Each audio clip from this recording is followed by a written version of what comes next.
రామయ్య అనే రైతు చిన్న గ్రామమైన పచ్చలూరులో ఉండేవాడు. అతడి జీవితం అంతా భూమితో ముడిపడి ఉండేది. చిన్ననాటి నుంచి తన తండ్రితో పొలాల్లో పనిచేసి వ్యవసాయం ఎలా చేయాలో నేర్చుకున్నాడు. అయితే కాలం మారింది.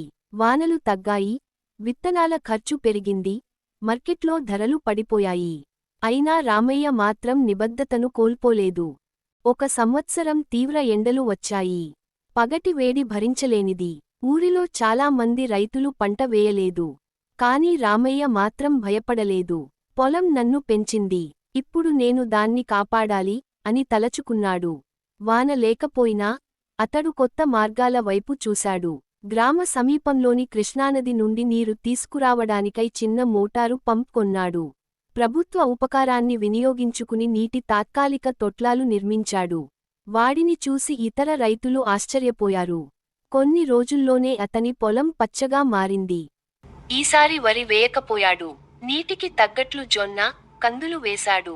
అంతేకాదు, జంతువులకు తినే పశువుల చక్కెరగడ్డలు కూడా సాగు చేశాడు. ఒక పంటలో కాకుండా 4 రకాల పంటలు వేసి పద్ధతిగా సాగు చేశాడు. పంట కాస్తే మార్కెట్కి తెచ్చి నేరుగా వినియోగదారులకు అమ్మాడు. మధ్యవర్తులు లేకపోవడంతో మంచి లాభం వచ్చింది. ఈసారి వరి వేయకపోయి ఊర్లో రైతులకు రామయ్య మార్గదర్శకుడయ్యాడు. ఎంతో కష్టమైందనుకున్న కాలంలో కూడా మనం తలచుకుంటే మార్గం ఉంటుంది అని చెప్పేవాడు. యువతతో రైతుబంధు కార్యక్రమాలు ప్రారంభించి సేంద్రియ వ్యవసాయం గురించి అవగాహన కలిగించాడు. ఊర్లో ఒకసారి జిల్లా కలెక్టర్ ఊరుకు వచ్చారు.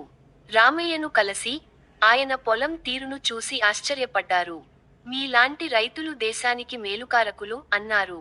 రాష్ట్ర రైతు సదస్సులో రామయ్యను ఘనంగా సన్మానించారు. ఒక రోజు రామయ్య మనవడు చిన్న రాము అడిగాడు, తాతయ్య, నువ్వు ఎందుకు రైతు అయ్యావో? రామయ్య చిరునవ్వుతో చెప్పాడు, ఈ మట్టిలోనే మన ప్రాణం ఉంది రాము. దీనిని ప్రేమిస్తే ఇది మన జీవితాన్ని సొగసుగా మార్చుతుంది.